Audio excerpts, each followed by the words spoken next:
Selamat pagi jemaat yang dikasihi Tuhan. Shalom. Setiap tanggal 31 Oktober kita memperingati Hari Reformasi Gereja. Kita bersyukur kalau 504 tahun yang lalu Tuhan telah membangkitkan Martin Luther, John Calvin, dan tokoh-tokoh reformasi lainnya untuk memperjuangkan kebenaran di tengah kesesatan gereja pada masa itu. Dan untuk membenarkan ajaran yang telah disesatkan itu, mereka mencetuskan 5 pilar reformasi, yaitu sola Christus atau hanya Kristus, sola gratia atau hanya anugerah, sola fide, hanya iman, sola scriptura, hanya Alkitab, dan soli deo gloria, segala kemuliaan hanya bagi Tuhan. Di hari reformasi gereja ini, kepada setiap kita yang mengerti kebenaran, marilah kita kembali memperjuangkan kebenaran di tengah dunia yang kacau balau dan di tengah gereja yang tidak lagi mengakui Alkitab adalah firman Allah dan Kristus adalah juru selamat satu-satunya. Selamat Hari Reformasi ke-504. Kiranya ibadah kita hari ini sungguh berkenan dan memuliakan Allah, serta menjadi persekutuan yang indah bagi setiap kita bersama dengan saudara seiman yang lain. Selamat beribadah.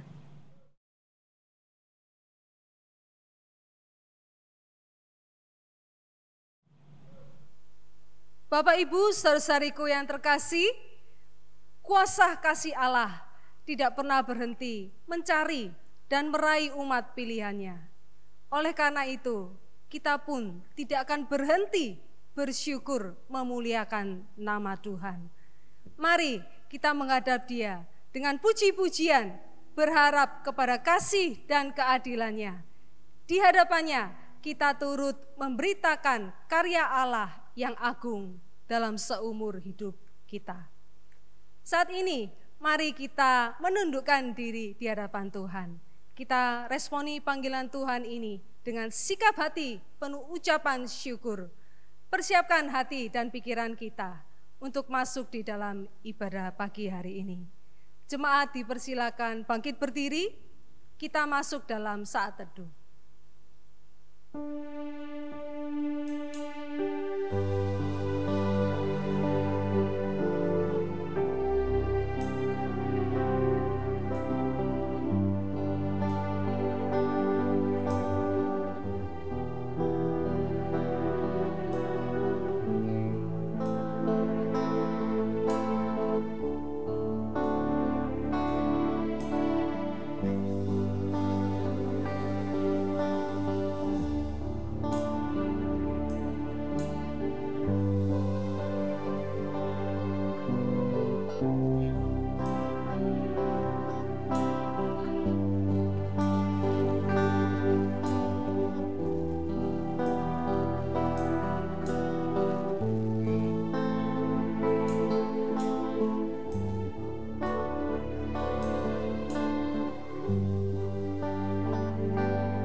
Ibadah dalam rangka memperingati Hari Reformasi Gereja ini kita khususkan dengan pengakuan bahwa pertolongan kita adalah di dalam nama Tuhan yang menciptakan langit dan bumi, yang kasih setianya kekal selama-lamanya dan yang tidak meninggalkan pekerjaan tangannya.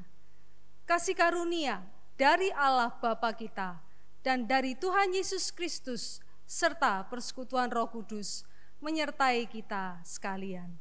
Amin. Pujilah Tuhan, hai segala bangsa. Megahkanlah Dia, hai segala suku bangsa. Sebab kasih-Nya hebat atas kita, dan kesetiaan Tuhan untuk selama-lamanya. Haleluya. Jemaat yang dikasihi Tuhan, pilar reformasi yang pertama adalah sola Christus.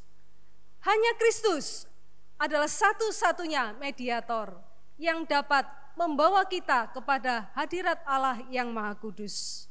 Di dalam keilahian dan kemanusiaannya yang tidak berdosa, Ia menggantikan posisi manusia yang seharusnya menerima murka Allah dan memulihkan hubungan kita dengan Bapa yang Maha Kudus.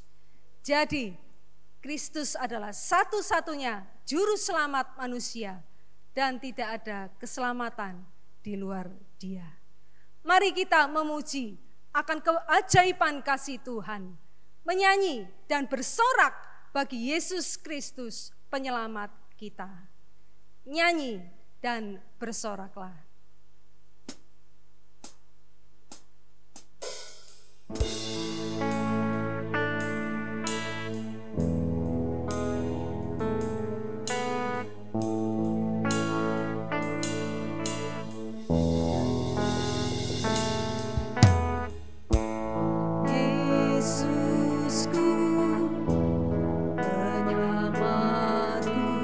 Tiada yang seperti Engkau.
Ya Tuhan Yesus, Juru Selamat kami, sungguh besar kasih setiamu bagi setiap kami di sepanjang hidup kami hingga saat ini. Di tengah-tengah situasi kehidupan kami yang sukar saat ini, Engkau mengingatkan kami bahwa kami adalah orang-orang yang Engkau kasihi, yang Engkau pilih dan yang telah Kau tebus, ya Tuhan. Kami sungguh menyadari siapakah kami ini di hadapan-Mu, ya Allah, pencipta alam semesta yang agung ini. Sungguh kami hanyalah debu, tapi kasih karunia-Mu besar, ya Tuhan. Engkau begitu memandang kami yang menjadi debu ini begitu berharga di mata-Mu, ya Tuhan. Bahkan Engkau mengasihi dan menebus kami. Ya Tuhan, kami menyadari bahwa dalam masa-masa yang sukar di masa pandemi ini, kami sudah lari jauh daripada-Mu, ya Tuhan. Kami kecewa kepada-Mu sehingga kami lari kepada dosa. Tapi saat ini kami percaya dan bersyukur bahwa Engkau akan mencari kami dan memanggil kami kembali. Engkau mengundang kami, Engkau mencari kami dan menangkap kami lagi dan lagi. Terima kasih untuk kasih-Mu yang tak bersyarat dan yang tak berkesudahan dalam hidup setiap kami, ya Tuhan. Kami mohon ampun atas setiap dosa kesalahan yang telah kami lakukan. Mohon Tuhan menguduskan dan menyucikan kami. Dan biarlah pada ibadah pagi hari ini kami dilayakan hanya oleh anugerah Tuhan untuk boleh memandang wajah-Mu, ya Tuhan. Terimalah segala nyanyian, pujian, syukur, dan sembah kami. Kami rindu untuk mendengar suara-Mu, ya Tuhan. Dan biarlah hidup kami kembali diubahkan oleh kuasa-Mu yang tidak terbatas itu. Kiranya ibadah ini menjadi kemuliaan bagi nama-Mu, ya Tuhan. Hanya di dalam dan demi nama Tuhan Yesus, Juru Selamat kami yang hidup, kami berdoa dan kami memulai akan ibadah ini. Amin. Jemaat dipersilakan duduk kembali. Pilar reformasi yang kedua, sola gratia, hanya anugerah. Yang juga menjadi berita anugerah bagi setiap orang yang datang dalam segala kehancuran, membawa dosanya dan bertobat. Bahwa keselamatan hidup yang kekal semata-mata merupakan anugerah dari Allah di dalam Kristus. Seperti yang tertulis dalam kitab Roma 3 ayat 23-24 yang berbunyi demikian. Karena semua orang telah berbuat dosa dan telah kehilangan kemuliaan Allah, dan oleh kasih karunia telah dibenarkan dengan cuma-cuma karena penebusan dalam Kristus Yesus. Serta dengarlah petunjuk hidup baru yang akan menuntun kita dalam menjalani keseharian kita sebagai anak-anak yang dikasihi Tuhan, yang terdapat dalam Efesus 2 ayat 10 yang berbunyi demikian. Karena kita ini buatan Allah, diciptakan dalam Kristus Yesus untuk melakukan pekerjaan baik yang dipersiapkan Allah sebelumnya. Ia mau supaya kita hidup di dalamnya. Kiranya Roh Kudus menolong kita mewujudkan kemuliaan Allah dalam seluruh hidup dan kesaksian kita di dunia ini. Amin. Jemaat Tuhan yang mengasihi dan dikasihi Tuhan, Efesus 2 ayat 8-9 berkata demikian. Sebab karena kasih karunia kamu diselamatkan oleh iman, itu bukan hasil usahamu, tetapi pemberian Allah. Itu bukan hasil pekerjaanmu. Jangan ada orang yang memegahkan diri.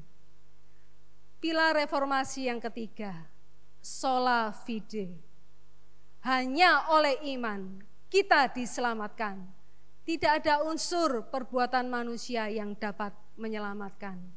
Oleh karena itu, tidak boleh ada seorang pun yang membanggakan dirinya sebagai orang yang telah diselamatkan. Mari kepada Tuhan yang telah mengaruniakan keselamatan kekal kepada setiap kita yang beriman kepadanya. Bersama kita mengagungkan kasih-Nya yang besar itu. KPPK 331.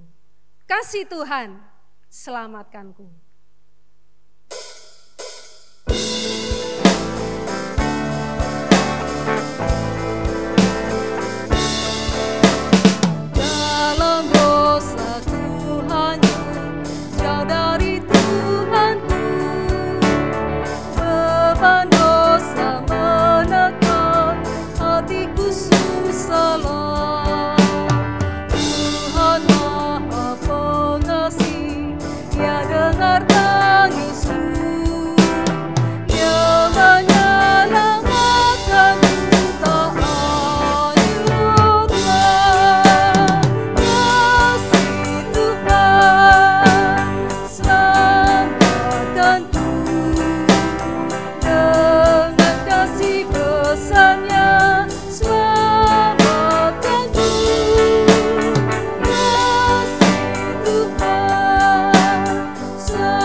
Jemaat terkasih di hadapan Tuhan Juru Selamat kita, mari bersama dengan gereja Tuhan dari segala abad dan tempat di muka bumi ini, mari dengan bangkit berdiri, dengan segenap hati dan mulut kita mengikrarkan pengakuan iman kita dengan mengucapkan bersama pengakuan iman rasuli. Aku percaya kepada Allah, Bapa yang Maha Kuasa, Khalik langit dan bumi, dan kepada Yesus Kristus, anaknya yang tunggal Tuhan kita, yang dikandung dari Roh Kudus, lahir dari anak darah Maria, yang menderita sengsara di bawah pemerintahan Pontius Pilatus, disalibkan, mati dan dikuburkan, turun ke dalam kerajaan maut. Pada hari yang ketiga, bangkit pula dari antara orang mati, naik ke surga, duduk di sebelah kanan Allah, Bapa yang Maha Kuasa. Dan dari sana ia akan datang untuk menghakimi orang yang hidup dan yang mati. Aku percaya kepada Roh Kudus, gereja yang kudus dan am, persekutuan orang kudus, pengampunan dosa, kebangkitan tubuh, dan hidup yang kekal. Amin. Jemaat dipersilakan duduk kembali. Mari kita akan berdoa doa syafaat yang akan dipimpin oleh hambanya. Ya Tuhan, kami mengucapkan syukur dan berterima kasih. Kami boleh dapat bersama-sama mengikuti akan kebaktian peringatan Hari Reformasi. Sekali lagi kami bersyukur karena kami boleh diingatkan bahwa kami sebagai orang yang dibenarkan di dalam Kristus, kami dipanggil untuk hidup oleh iman. Hidup berdasarkan iman kepada Kristus Yesus yang telah mati dan bangkit. Saat ini ya Tuhan, kami mau berdoa memanjatkan beberapa pokok doa syafaat. Kami berdoa ya Tuhan bagi para hamba Tuhan, para majelis yang melayani di gereja milik-Mu, Gereja Kristen Kalam Kudus Kemayoran Surabaya. Kami berdoa kiranya Engkau memimpin akan para hamba Tuhan dan para majelis di dalam bekerja sama. Juga bahkan dengan pengurus komisi lainnya, dengan guru-guru sekolah minggu, sehingga Gereja Kristen Kalam Kudus Kemayoran Surabaya ini boleh dapat bertumbuh, bertambah, baik secara kuantitas dan terlebih secara kualitas ya Tuhan. Kami berdoa biarlah melalui Gereja Kristen Kalam Kudus Kemayoran Surabaya ini ada jiwa-jiwa yang mengenal Tuhan Yesus Kristus. Ada orang-orang percaya yang makin dikuatkan imannya, bertumbuh berdasarkan imannya kepada Injil Kristus. Kami berdoa ya Tuhan di tengah-tengah akan pergumulan hidup ini, baik itu pandemi COVID-19, yang meskipun ya Tuhan meskipun sudah berkurang, tetapi kami masih terus perlu berwaspada. Dan biarlah Tuhan menolong di dalam pergumulan kehidupan jemaat yang mungkin karena pandemi ini ada memiliki pergumulan di dalam pekerjaan, di dalam usahanya, atau juga ada yang bergumul di dalam kesehatannya, atau ada yang bergumul di dalam keluarga rumah tangga, atau masalah di dalam hubungan suami istri, masalah-masalah lainnya ya Tuhan. Biarlah Tuhan kekuatan daripada Allah Roh Kudus, kebenaran firman-Mu boleh menopang dan mendewasakan setiap jemaat Tuhan. Baik jemaat Gereja Kristen Kalam Kudus Kemayoran Surabaya maupun setiap kami yang mengikuti akan kebaktian ini. Dan ya Tuhan, kami juga mau berdoa bagi bangsa dan negara Indonesia. Sesuai dengan kebenaran firman-Mu, kami berdoa bagi para pemimpin dari presiden, wakil presiden, para menteri, dan segenap orang-orang yang duduk di dalam pemerintahan. Tuhan kasihanilah, berkatilah Indonesia, supaya boleh terus dapat bertumbuh di dalam menjalankan keadilan, menjalankan akan pemerintahan yang makin baik. Kami berdoa secara khusus bagi anak-anak yang Tuhan yang duduk di dalam pemerintahan. Tuhan kuatkan mereka, supaya boleh menjadi saksi-saksi Kristus yang hidup. Terima kasih ya Tuhan, untuk doa-doa syafaat yang boleh kami panjatkan ini. Yang kami panjatkan hanya di dalam nama Tuhan dan Juru Selamat kami yang hidup, Tuhan Yesus Kristus. Amin. Jemaat yang dikasihi Tuhan, pilar reformasi yang keempat, Sola Scriptura. Hanya Alkitab adalah satu-satunya sumber kebenaran yang olehnya kita dapat memiliki pengenalan akan pribadi Allah. Oleh karena Alkitab juga, kita mengenal janji dan karya Allah di dalam sejarah yang berujung pada karya keselamatan Yesus Kristus. KPPK 144, Firman Hidup.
Pemberitaan firman Tuhan hari ini akan disampaikan oleh hambanya yang setia, Pendeta Paulus Surya.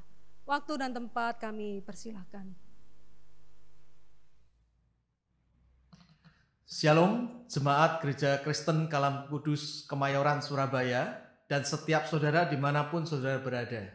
Salam dalam damai sejahtera Tuhan kita Yesus Kristus. Saya sudah beberapa kali berkhotbah di GKKK Kemayoran Surabaya, tapi ada baiknya saya memperkenalkan diri sekali lagi. Saya Paulus Surya, saya pendeta yang mengembalakan jemaat Gereja Westminster Presbyterian di kota Perth, Western Australia. Terima kasih saya ucapkan kepada Bapak Penginjil Alvin dan para hamba Tuhan, Majelis Gereja Kristen Kalam Kudus Kemayoran Surabaya, yang telah memberi kesempatan pada saya untuk menyampaikan firman Tuhan pada kebaktian peringatan Hari Reformasi Minggu 31 Oktober 2020 ini. Tema khotbah yang akan kita renungkan bersama adalah orang benar hidup oleh iman. Orang benar hidup oleh iman. Mari kita membuka dan membaca firman Tuhan dari Galatia pasal yang ketiga.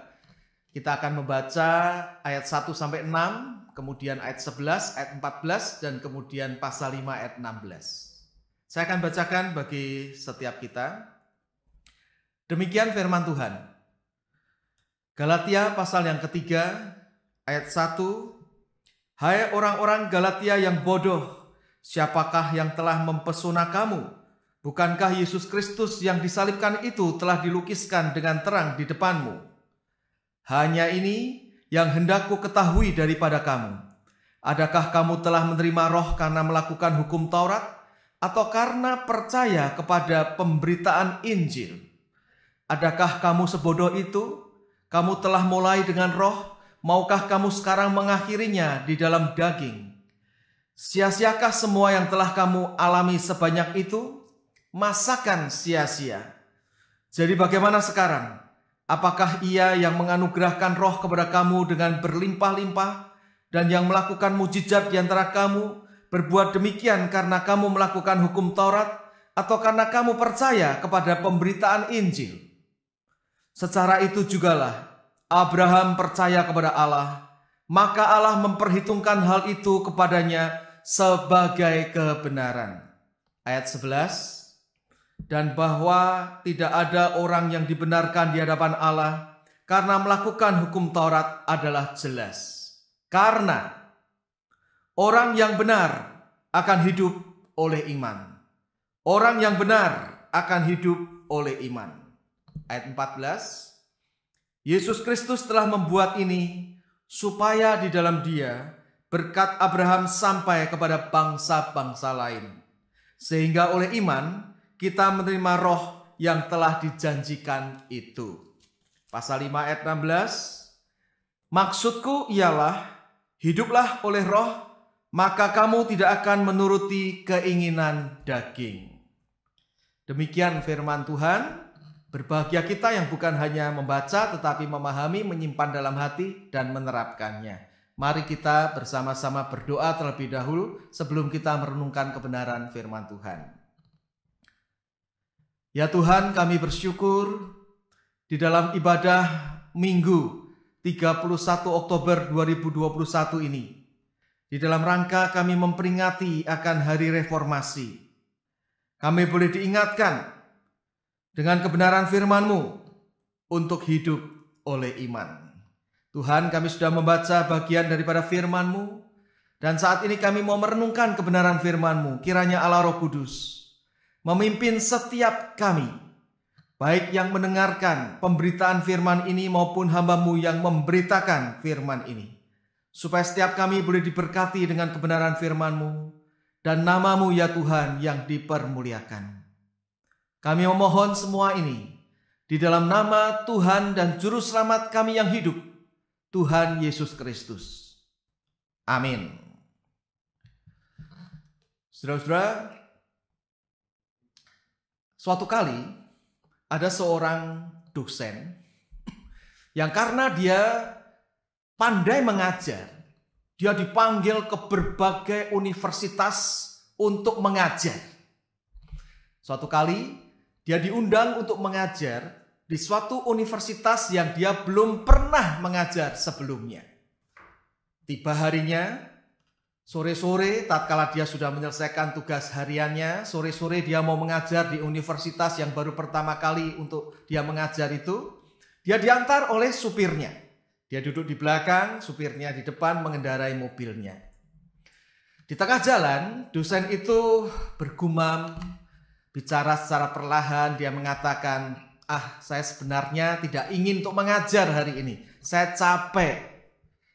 Tiba-tiba supirnya itu berkata, Pak, Bapak nggak usah ngajar sore ini. Loh, kok nggak usah ngajar? Saya sudah berjanji untuk ngajar. Lalu supir itu mengatakan, Bapak nggak usah ngajar. Biar saya saja yang mengajar. Saudara-saudara, dosen itu kaget dan dia kemudian berkata, kamu supir saya, kamu bisa ngajar? Lalu supir itu mengatakan, Pak, sebenarnya saya kan sudah mengantar Bapak ke berbagai tempat untuk Bapak mengajar. Diam-diam saya sebenarnya itu mendengarkan Bapak mengajar dari luar kelas. Dan saya tahu kalau Bapak mengajar di satu tempat yang baru, Bapak mengajar hal yang sama, bukan? Saya sudah mendengarkan puluhan kali, saya hafal, Pak.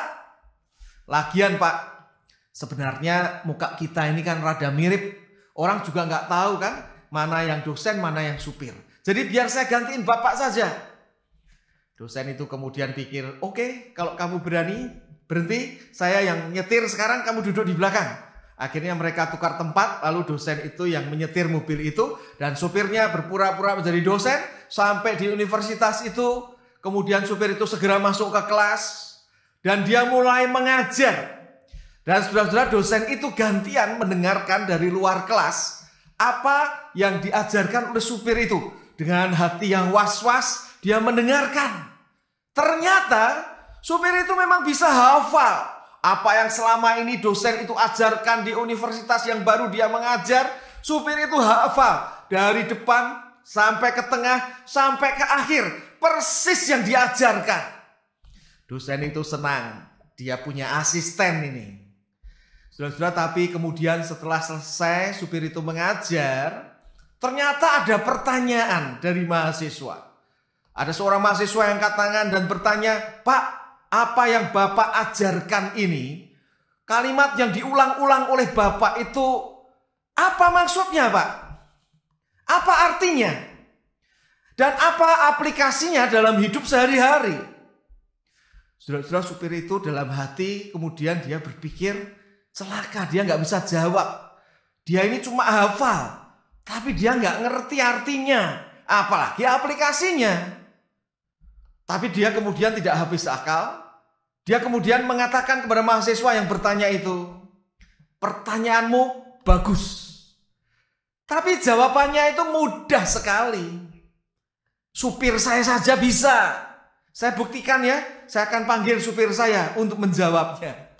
Saudara-saudara, karena supir yang dipanggil itu adalah dosen aslinya, maka kemudian dia bisa menjawab dengan benar. Nah, saudara-saudara, seperti sang supir itu yang hafal materinya, tetapi tidak tahu artinya, apalagi penerapannya. Demikian juga di dalam kekristenan, dalam hal rohani, saudara. Bisa jadi ada orang yang tahu firman Tuhan, bahkan hafal firman Tuhan, tetapi tidak tahu apa artinya, apalagi penerapannya dalam hidup sehari-hari. Saudara-saudara, untuk memahami lebih dalam suatu kebenaran firman Tuhan, maka kita tidak cukup hanya tahu dan hafal, tetapi kita perlu tahu artinya dan penerapannya di dalam hidup ini. Saudara-saudara, saya percaya banyak di antara kita yang sudah tahu dan mungkin hafal Galatia 3 ayat 11 yang mengatakan orang benar akan hidup oleh iman. Tapi mari pada saat ini kita memahami dengan lebih dalam. Kita memikirkan bersama apa artinya orang benar hidup oleh iman. Apa artinya? Sekaligus kita akan melihat penerapannya. Saudara-saudara, yang pertama-tama, orang benar akan hidup oleh iman artinya adalah orang benar adalah orang yang dibenarkan oleh Allah melalui iman kepada Yesus Kristus, bukan melalui perbuatan baiknya. Galatia 3 ayat 2 mencatat, "Hanya ini yang hendak ku ketahui daripada kamu. Adakah kamu telah menerima roh?" Artinya menerima Roh Kudus. Kamu ini sudah diselamatkan karena melakukan hukum Taurat atau karena percaya kepada pemberitaan Injil? Saudara-saudara, ini pertanyaan retorik yang kemudian diulang di ayat 5 yang mau menekankan bahwa keselamatan kita hanyalah melalui beriman kepada Kristus, percaya kepada Injil Kristus, dan bukan melalui perbuatan untuk melakukan hukum Taurat. Karena daripada kita ini tidak ada yang bisa melakukan hukum Taurat secara sempurna. Saudara-saudara, kebenaran ini juga ditegaskan di dalam ayat yang ke-6, Galatia 3 ayat yang ke-6. Dengan Rasul Paulus menyebutkan Abraham yang juga dibenarkan karena imannya, karena percayanya kepada Allah. Jadi saudara-saudara, hidup yang dibenarkan melalui iman kepada Kristus itu bukan hanya pengajaran di dalam perjanjian baru, tetapi sudah berlaku sejak perjanjian lama. Sejak Abraham, dia pun dibenarkan karena iman. Oleh sebab itu saudara-saudara, tokoh reformator yaitu Martin Luther yang reformasinya diperingati setiap 31 Oktober ini, yang dianggap oleh orang-orang Kristen itu titik cetusnya tahun 1517. Berarti hari ini 504 tahun yang lalu, Martin Luther itu pernah berkata, justification by faith, dibenarkan atau pembenaran karena iman, is the doctrine on which the church stands or fall.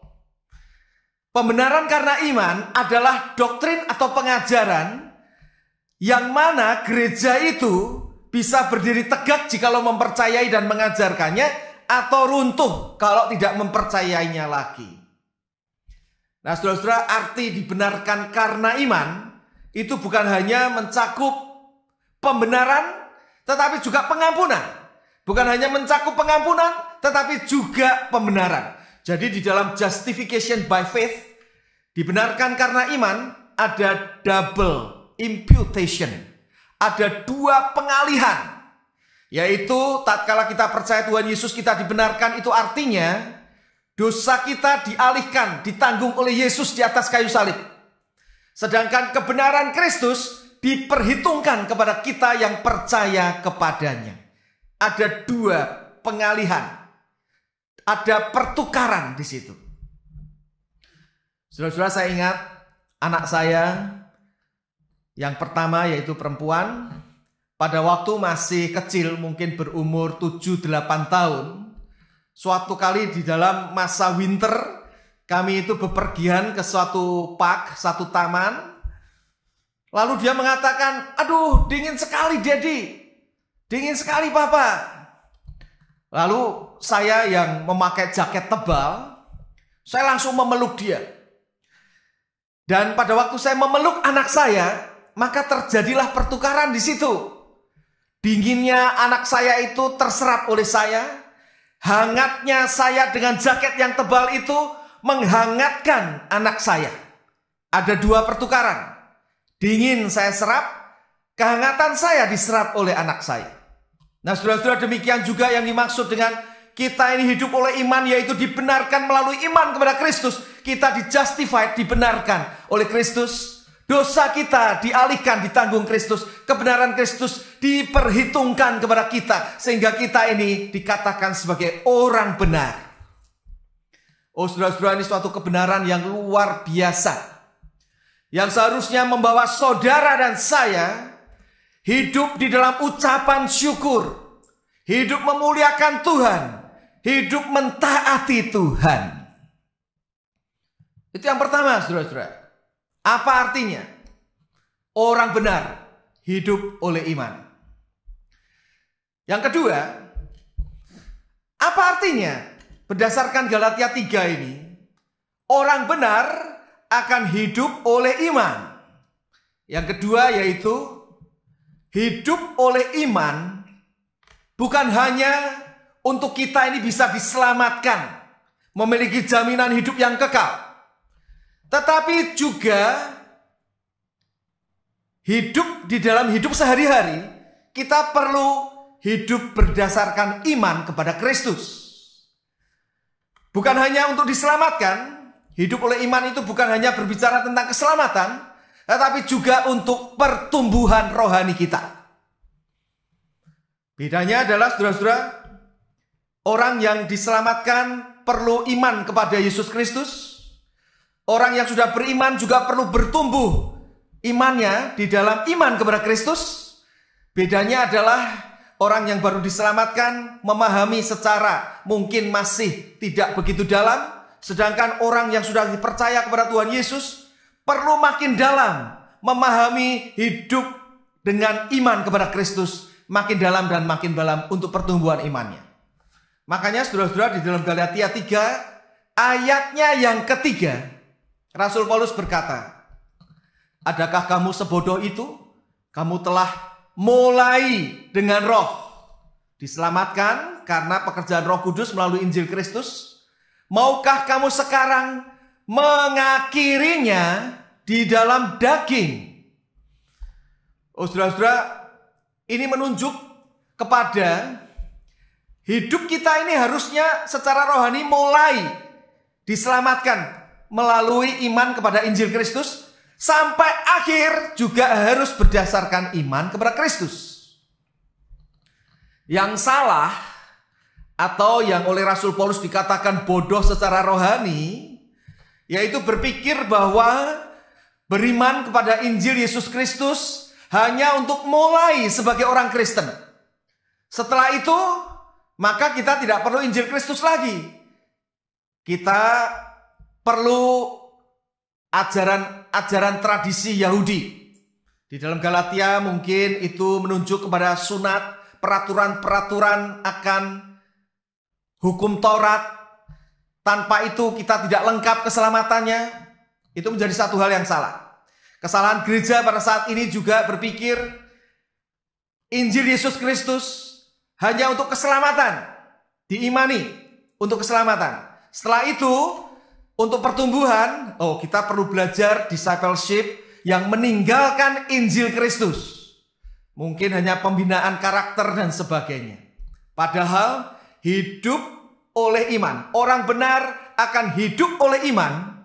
Itu menunjuk bukan hanya memulai sebagai orang Kristen, tetapi terus bertumbuh sampai akhir juga berdasarkan iman kepada Injil Yesus Kristus. Saudara-saudara, oleh sebab itu Tim Keller, seorang pendeta dan banyak menulis buku dari Amerika, dia pernah mengatakan begini. Believing in the gospel of Christ, mempercayai akan Injil Yesus Kristus, is not about ABC Christianity, but this is about ABC until XYZ Christianity.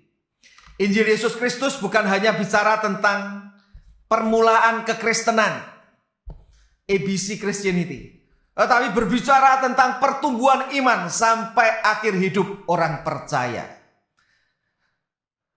Oleh sebab itu, saudara-saudara, kita perlu untuk bisa selalu mengagumi, selalu mempelajari akan Injil Yesus Kristus yang menjadi pusat pengajaran Alkitab.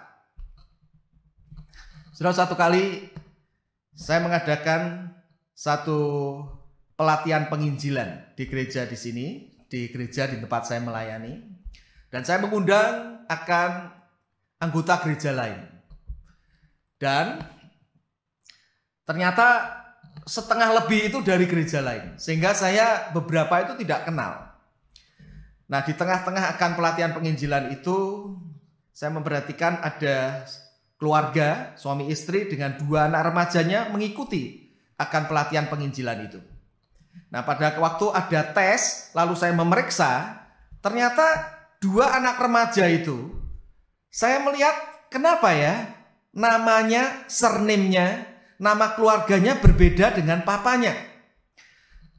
Papanya itu nama surname-nya atau nama keluarganya itu Herianto.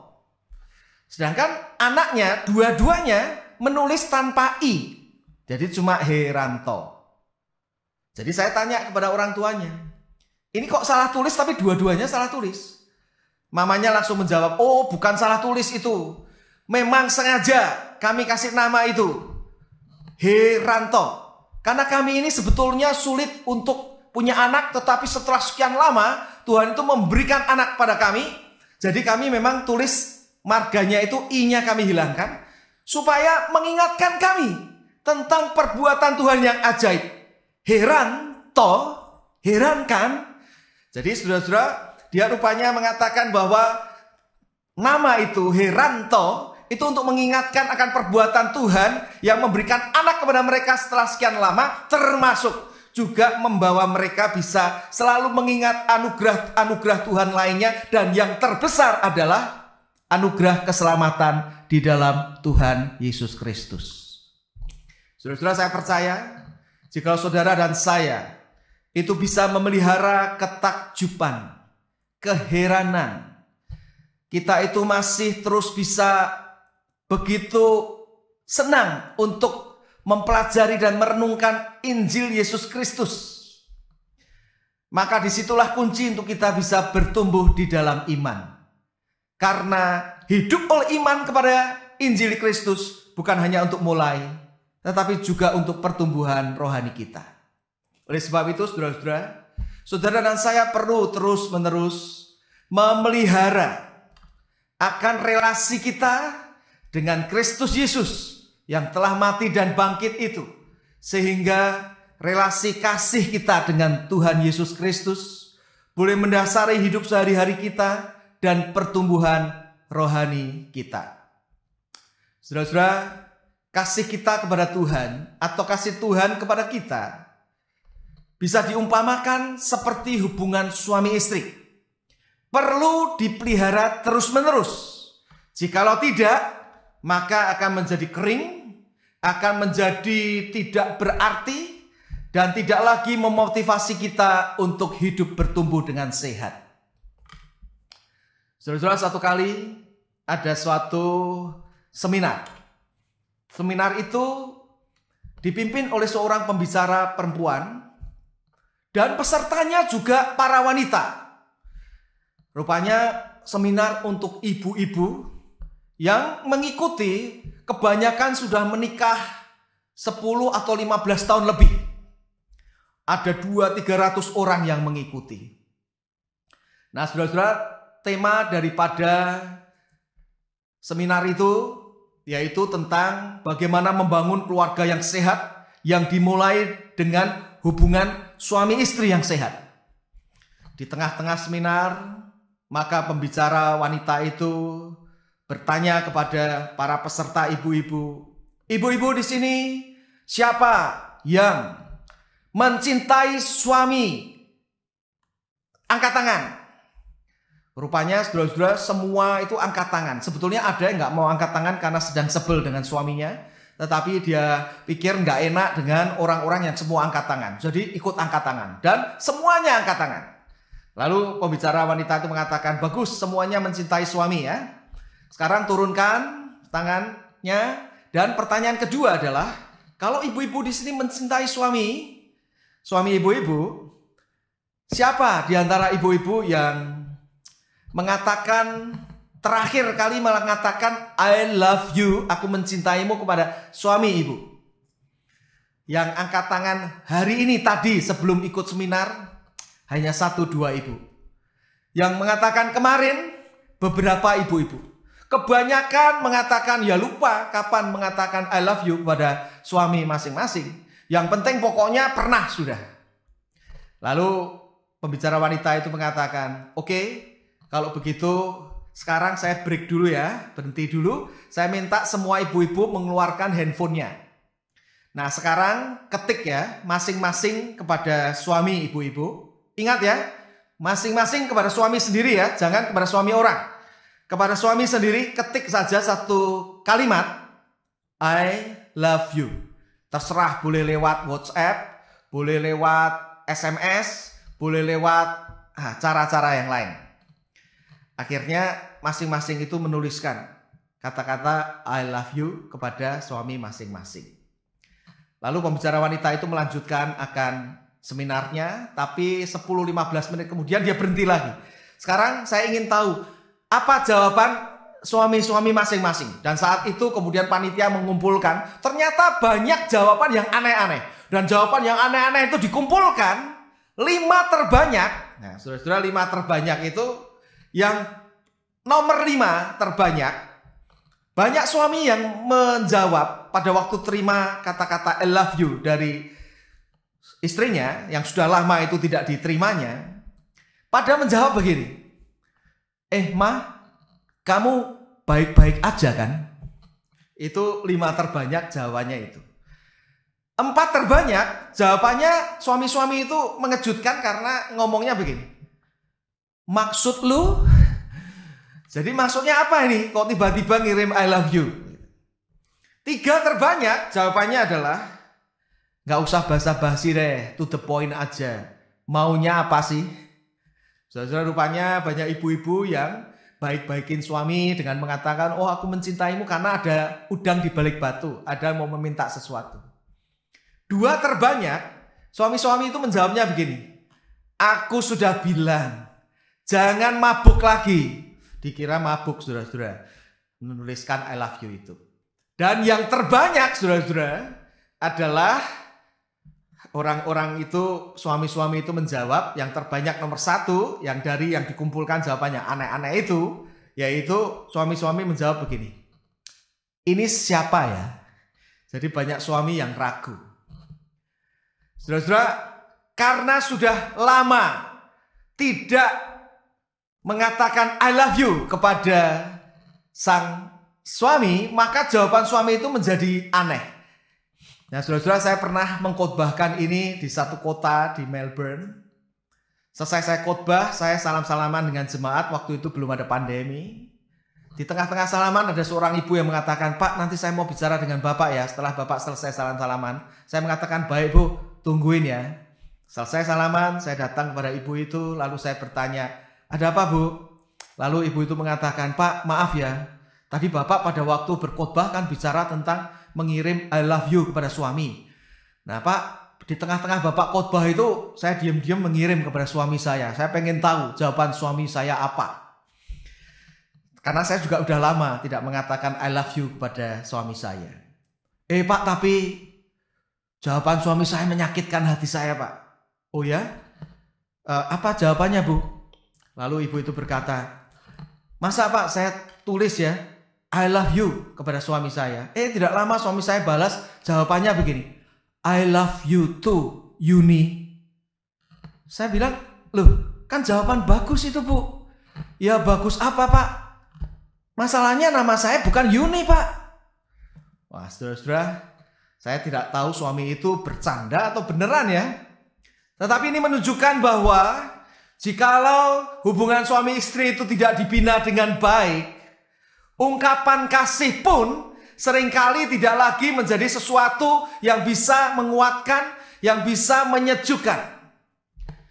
Demikian juga hubungan kita dengan Tuhan, dengan Kristus. Saudara, kita sebagai gereja, kita adalah mempelai wanita daripada Kristus.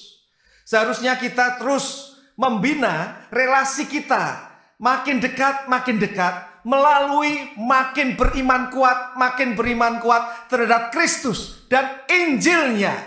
Dengan demikian kita hidup oleh iman untuk diselamatkan, tetapi juga dalam hidup sehari-hari dan pertumbuhan iman kita berdasarkan Injil Kristus. Itu yang kedua, saudara-saudara. Sekarang saudara-saudara, kita melihat yang ketiga. Apa artinya orang benar hidup oleh iman? Saudara-saudara, yang ketiga, orang benar hidup oleh iman itu menunjuk bukan hanya kita diselamatkan melalui iman pada Yesus bukan karena perbuatan baik, atau itu juga menunjuk pada dasar kehidupan sehari-hari juga perlu melalui iman. Tapi juga yang ketiga, saudara-saudara, orang benar hidup oleh iman itu artinya hidup oleh iman adalah hidup dalam pimpinan Roh Kudus. Saudara-saudara, di dalam Galatia 3 ayat 14, di sana dikatakan demikian. Yesus Kristus telah membuat ini supaya di dalam Dia berkat Abraham sampai kepada bangsa-bangsa lain. Keselamatan itu sampai kepada bangsa-bangsa lain, termasuk kita orang Indonesia. Sehingga oleh iman kita menerima roh yang telah dijanjikan itu. Kita menerima roh yang telah dijanjikan itu. Saudara-saudara, rupanya dengan hidup oleh iman, kita akan menerima Roh Kudus dan akan hidup dipimpin oleh Roh Kudus. Saudara-saudara, Roh Kudus dijanjikan oleh siapa? Yaitu oleh Tuhan Yesus sendiri. Kalau kita melihat di dalam Yohanes 14 ayat yang ke-16, Tuhan Yesus berkata, Aku akan minta kepada Bapa dan Ia akan memberikan kepadamu seorang penolong yang lain, yaitu Roh Kudus, supaya Ia menyertai kamu selama-lamanya. Saudara-saudara, Roh Kudus menyertai di dalam hal apa saja, yaitu memastikan keselamatan di dalam Kristus yang telah kita terima tidak akan hilang lagi. Roh Kudus menyertai juga bisa menunjuk kepada menguatkan setiap saudara dan saya menghadapi berbagai penderitaan, termasuk di dalam menghadapi pandemi, atau masalah keluarga, atau masalah kesehatan, masalah apapun. Roh Kudus menyertai juga artinya bisa menyertai saudara dan saya orang percaya untuk melakukan pelayanan untuk kemuliaan Tuhan. Tetapi di dalam konteks Galatia pasal 3 ini, saudara-saudara, yang dimaksud dengan Roh Kudus akan diterima oleh kita yang beriman kepada Kristus dan akan menyertai kita, konteksnya adalah di dalam Galatia ini, Roh Kudus akan menyertai saudara dan saya supaya kita itu bisa mengalahkan kedagingan. Makanya di dalam Galatia 5 ayat 16 dikatakan, maksudku ialah hiduplah oleh roh, maka kamu tidak akan menuruti keinginan daging. Saudara-saudara, saya pada waktu mengambil S1, saya belajar di Saat Malang. Saya ingat kurang lebih 2 jam atau 1,5 jam dari Malang itu ada satu kota kecil namanya Turen. Dan saya pernah mendengar di situ pernah menjadi persembunyian bagi orang-orang yang mungkin bekas pembunuh lalu tinggal di daerah itu. Nah, satu kali ada penginjilan di sana dan karena orang-orang itu bertobat, maka dibangun suatu gereja yang tidak begitu besar di pinggir jalan besar. Ada jemaat-jemaat yang baru yang bertobat, termasuk seorang mantan pembunuh ikut bertobat dan menjadi anggota gereja di situ. Saudara-saudara, pada waktu kebaktian selesai pada hari Minggu, pendeta seperti biasa berjabat tangan. Lalu jemaat itu berjabat tangan dengan pendeta itu termasuk mantan pembunuh itu. Pada waktu dia berjabat tangan, dia ini membawa anaknya yang masih berumur sekitar 5 tahun. Pendeta itu mengajak bicara. Jadi dia berbincang-bincang sebentar. Anaknya itu ternyata keluar jalan sendiri dan sampai ke pinggir jalan besar. Ternyata ada suatu mobil Colt itu yang supirnya itu tidak bisa mengerem, menyerempet anak itu. Dan anak itu berguling-gulingan berlumur darah. Dan penduduk di situ itu menjadi berkumpul dan heran karena supir mobil itu berhenti dan keluar. Mereka kemudian menyaksikan apa yang akan dilakukan oleh mantan pembunuh itu. Karena mantan pembunuh itu biasanya emosian. Saudara-saudara, mantan pembunuh itu pada waktu tahu anaknya itu berguling-gulingan berlumuran darah, dia segera mengambil anaknya dan meminggirkannya. Lalu dia mendekati akan supir mobil itu. Dan kemudian dia memegang baju daripada supir itu dan mengatakan, kamu ya, kalau bukan karena Yesus, aku sudah bunuh kamu. Lain kali hati-hati. Lalu dilepaskan. Saudara-saudara, bagaimana mantan pembunuh itu bisa menguasai diri? Karena Tuhan Yesus. Karena ada Allah Roh Kudus di dalam dirinya. Sehingga dia bisa mengontrol emosinya. Dia bisa mengalahkan akan manusia lamanya, kedagingannya. Saudara-saudara, karena Tuhan Yesus, karena pimpinan Allah Roh Kudus, saudara dan saya juga bisa dapat untuk mengatasi hidup kedagingan ini. Saudara-saudara, saya tidak tahu tantangan hidup saudara apa. Mungkin ada dosa-dosa tertentu yang masih mencengkram dan menjatuhkan saudara. Mari di hari reformasi ini saudara, kita mengingat untuk hidup oleh iman. Kita ini mau dipimpin oleh Allah Roh Kudus. Sehingga kita bisa mengalahkan kedagingan kita. Bahkan kita juga bisa hidup berkemenangan atas berbagai kesulitan hidup ini. Karena Kristus, karena pimpinannya. Apapun masalah hidup saudara, mari kita boleh hidup berkemenangan. Tuhan Yesus memberkati setiap saudara sekalian. Amin. Mari kita berdoa. Bapa Surgawi, kami sungguh mengucap syukur dan berterima kasih kepadamu ya Tuhan. Karena pada saat ini, di peringatan Hari Reformasi, kami boleh diingatkan untuk kami sebagai orang yang dibenarkan hidup oleh iman. Kami bersyukur karena meskipun perbuatan baik kami tidak dapat menyelamatkan, tetapi perbuatan baik yang sempurna dari Kristus yang diperhitungkan kepada kami yang percaya, itu yang menyelamatkan. Dan dosa-dosa kami boleh diampuni, bahkan dialihkan kepada Kristus di atas kayu salib. Tolong kami Tuhan mendasari hidup sehari-hari kami berdasarkan akan Injil Kristus. Bukan hanya kami beriman kepada Injil Kristus untuk keselamatan, tetapi juga untuk menjalani hidup sehari-hari di dalam pertumbuhan iman kami. Dan kami bersyukur ya Tuhan karena kami boleh diingatkan bahwa hidup oleh iman di dalam Kristus adalah hidup yang dipimpin oleh Allah Roh Kudus. Tolong kami ya Tuhan untuk mau rela dipimpin oleh Allah Roh Kudus sehingga kami boleh hidup berkemenangan atas berbagai dosa yang masih seringkali menjatuhkan kami. Apapun itu bentuknya ya Tuhan, tolong kami untuk boleh bersandar kepada Tuhan dan kepada Allah Roh Kudus. Sehingga kami boleh hidup berkemenangan, bahkan juga terhadap berbagai kesulitan penderitaan hidup ini, kami boleh hidup berkemenangan karena Kristus, karena pimpinan Allah Roh Kudus. Berkati setiap kami ya Tuhan, kami memohon semua ini, dan kami berdoa di dalam nama Tuhan Yesus Kristus. Amin.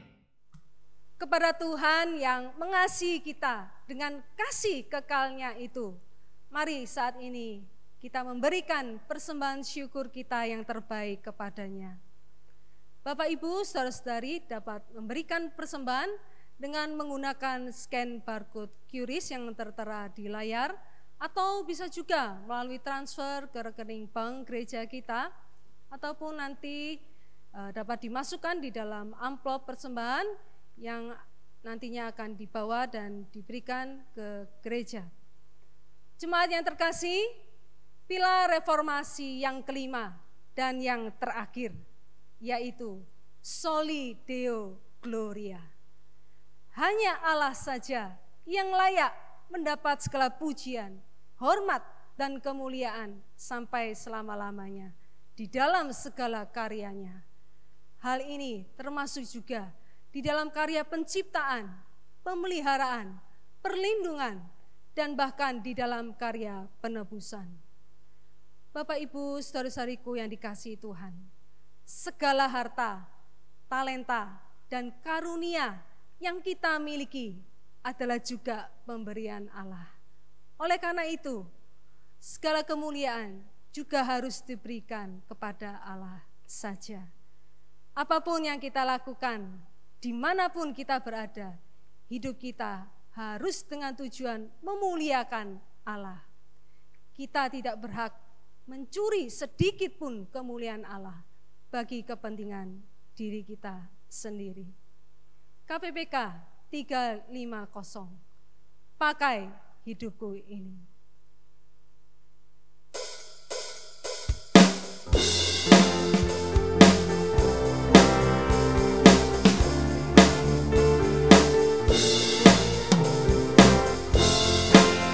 Mari dengan penuh semangat dan penuh iman kita nyanyikan pujian ini.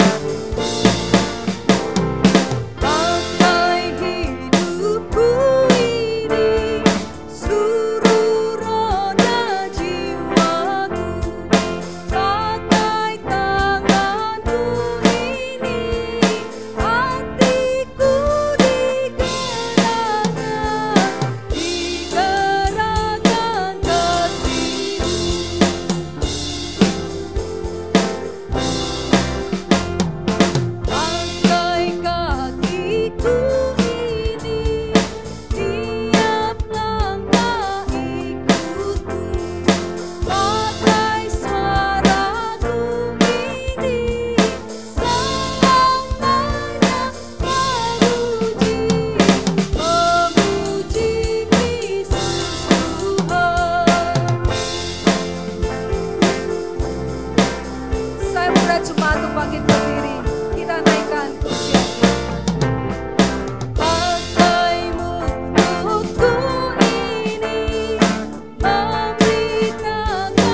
Tuhan, sesungguhnya seluruh hidup kami yang seharusnya menjadi persembahan bagimu ya Tuhan, adalah suatu kehormatan bagi kami, orang-orang yang lemah, yang serba terbatas ini, dan yang sudah banyak jatuh di dalam dosa, untuk Tuhan libatkan di dalam pekerjaan mulia, untuk menjadi saksi-saksimu ya Tuhan.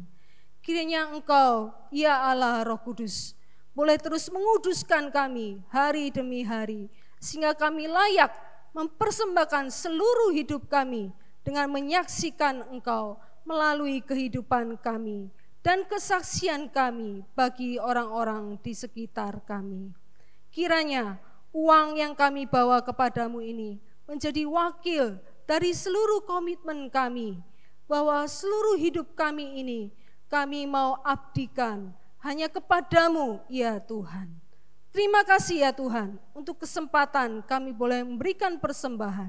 Berkatilah persembahan ini, pakailah bagi pekerjaan Tuhan di dalam rumahmu ini ya Tuhan, demi perluasan kerajaan surgamu di muka bumi ini. Kami menyerahkan seluruh hidup kami selanjutnya ke dalam tangan kasih-Mu ya Tuhan.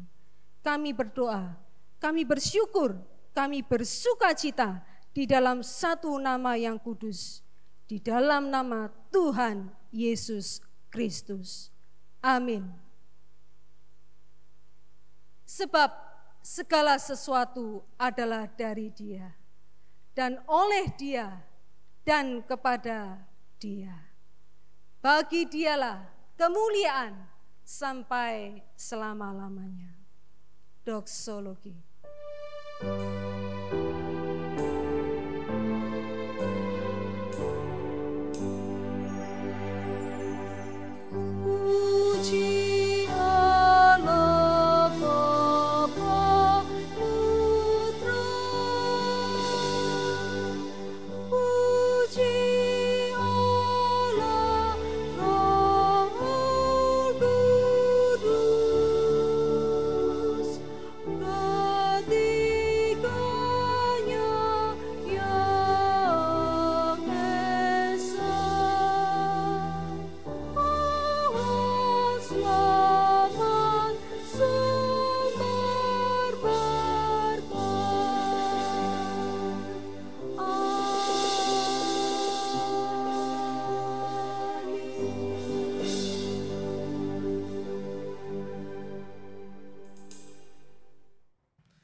Saudara-saudara yang dikasihi oleh Tuhan Yesus Kristus, arahkanlah hatimu kepada Tuhan, lanjutkanlah ibadah saudara dalam hidup sehari-hari, serta terimalah berkat Tuhan. Kiranya kasih yang sempurna dari Allah Bapa, kiranya kasih yang ajaib dari Tuhan Yesus Kristus, kiranya penghiburan, kekuatan, pimpinan, serta didikan Allah Roh Kudus menyertai saudara-saudara sekalian sekarang ini sampai selama-lamanya. Amin.